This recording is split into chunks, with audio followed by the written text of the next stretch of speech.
Born Frederick Augustus Washington Bailey in 1818 in Talbot County, Maryland, to Mother Harriet Bailey, whom he was separated from almost at birth. Douglas saw very little of his mother. She was sold to someone else on another plantation. She would have to walk 12 miles to see him and then walk back 12 miles and be in the fields the next day. When Douglas was 12, Thomas Auld's wife started to teach him how to read, even though it was against the law to teach Negroes how to read. 1846 to 1838 works in the Baltimore shipyards, where he meets Anna Murray, a free Negro. Anna Murray helps Frederick Douglass escape to New York, and later on, Frederick Douglass marries Anna Murray. In 1841, Frederick Douglass meets William Lloyd Garrison. Mr. Garrison persuades Frederick Douglass to become a speaker for the anti-slave. 1845, Douglass writes the first of 3 autobiographies, the narrative of the life of Frederick Douglass, an American slave. Mr. Douglass gave a lot of information in his book. Some of the information that he gave was that he was a runaway slave. His former slave owner was looking for him. Mr. Douglass had to run away over to England. And in 1846, some of the people in England paid for his freedom. 1847, Douglass publishes the North Star newspaper. In 1848, he attended a women's rights convention with Julia Griffith, which led to a scandal in Mr. Douglass's life. In 1852, he was nominated as a vice presidential candidate at the Liberal Party convention, where he made a speech, "What to the slave is the 4th of July." Also in 1852, Julia Griffith goes back to England. In 1855, Mr. Douglass hires Altie Assing to help him with his work and also to teach his wife how to read and write. Mrs. Douglass was illiterate. In 1858, John Brown had his raid in Harper's Ferry, West Virginia. The government thought that Mr. Douglass had helped plan that raid, and Mr. Douglass had to run to Canada. In 1863, Mr. Douglass helped organize the 54th Massachusetts Regiment. It was the second all-black regiment in the United States Army. 2 of the soldiers was Mr. Douglass's son.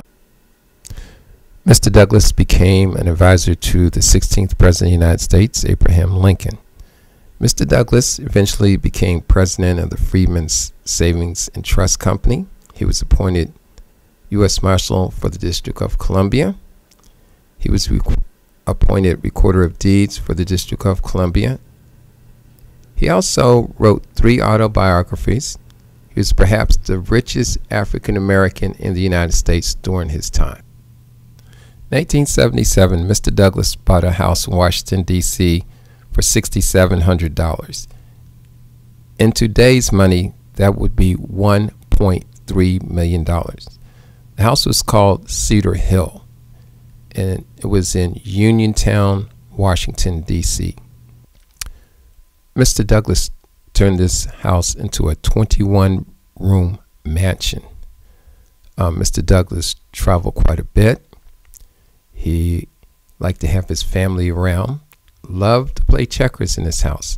He had visitors from all over the world come and visit him at Cedar Hill in Uniontown, Washington, D.C. Mr. Douglass employed 3 people.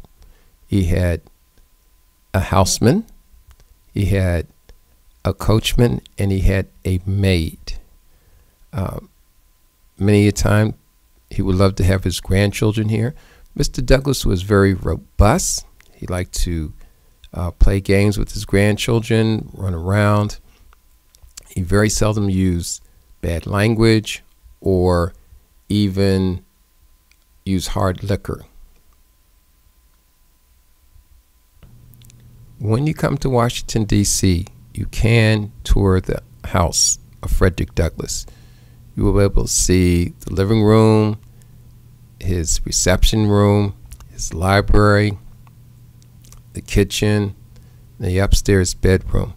When Mr. Douglas died, he had put in his will that the house was supposed to go to his wife, Helen Pitts. Because 3 people did not sign off on it, the house went to the children. The children sold the house, and Mrs. Pitts was able to rebuy the house. Later on, the National Park Service bought the house and restored it so people from all over the world can visit the Frederick Douglass house.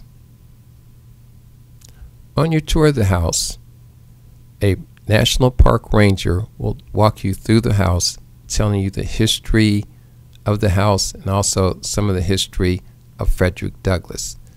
This was a place where Mr. Douglass liked to relax. He loved his family.